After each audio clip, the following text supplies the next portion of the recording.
Hi Guru followers, welcome back to Jane's Guru Gab. I am so glad you have joined me, and please tell all your friends. So, in honor of November, I want to talk turkey.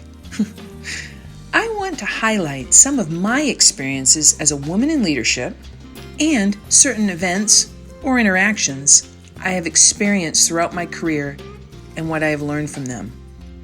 At times, these situations brought me pain, made me angry, but ultimately, all of these experiences created great satisfaction and contributed to helping me develop into the leader I am today. So, welcome to Podcast 5, Turkey Talk. So, I started my management career at age 38 in a supervisory role. And like all new things, my new position had many challenges. Some that I conquered and some I failed at. I was definitely fortunate to have a very experienced boss who mentored me, shared experiences, and shared in mine. My boss mentored me for about a year, and then I was promoted to a manager role with a new boss. As a manager, I became aware of the different management styles out there. The new boss was very experienced for sure in the industry, but lacked effectiveness in leading others. And what I mean by that was limited in holding others accountable and had favorites. This became obvious. So I began to struggle with this approach, but I knew I had to give it some time. As I continued to grow in my skill set, my confidence and comfort in speaking my opinions increased. I could feel this person threatened by my skill set. Now, many of you, I'm sure, have felt this type of energy, and it is not good. True leaders, I believe, embrace their team's talents and attributes, but insecure, emotionally unintelligent individuals feel threatened by them. So, after an incident directed at me, I told my boss privately that I felt ostracized by those actions. My boss stated that wasn't the intent, apologized, and never did it again. So the lesson I learned is that one must be one's own advocate. We have an obligation to speak our truths respectfully, to help others, share how their words or actions make us feel, and ask for it to stop. Some people might not even be aware of the behavior they're exhibiting makes others feel not good or uncomfortable. So it's our obligation to speak our truths. I learned to always be aware of my words and behavior and always treat others equally in the work unit and speak my truth. So after 5.5 years, I moved on. Now, in a new director position, my scope of responsibility increased. As the company was growing, a new regional leader was hired, and that person was my boss.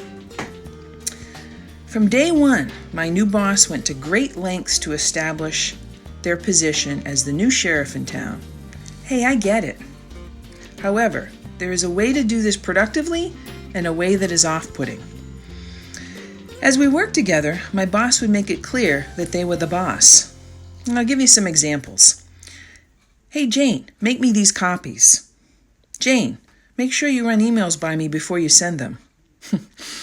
Now listen, while copies must be made and emails must be written, menial tasks and micromanagement has no place when managing director-level personnel. I knew this management style wasn't going to work for me. So I decided to speak my truth. In doing so, I kept it to I statements. I feel disrespected when you speak to me this way. Or when you ask me to do menial tasks, it makes me feel less than. Because I am a director level. My boss was surprised and didn't seem overly happy about me calling out this bullshit behavior. The indicator was the red face. But I felt empowered for expressing my feelings, and guess what? The behavior stopped. So, what did I learn? I learned that if you want to establish yourself as a leader, you do it with knowledge grace, and trusted authority, not by putting others in their places. So after 2 years, I moved on. Again, I was hired as a director. Shortly afterward, promoted to COO, and after 2 years became CEO.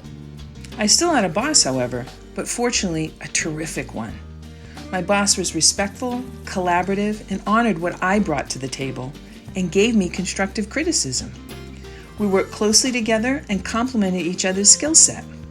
Thus, the business flourished. It was truly one of the best jobs of my life so far. So, what did I learn? Not everyone knows everything, for sure. Not even the CEO. But with collaboration, anything is possible. 6.5 years later, man, I am getting older. Not the only one, though. I've transitioned into a new job and new boss. Well, my journey continues. Now, some of you may be saying, well, maybe I just sucked at all my jobs, or I'm a terrible leader, or maybe overly sensitive. Maybe, but my track record would say differently. I also understand that everyone is entitled to their own opinion, but I think all of us would agree it is how you say things. I wanted to do this podcast to highlight experiences I have had as a woman and as a leader. And if you noticed, I have used non-gender identifying pronouns. I've done this for 2 reasons. I'm not trying to call out anyone, and I don't want to make this about gender. But, isn't it really about gender?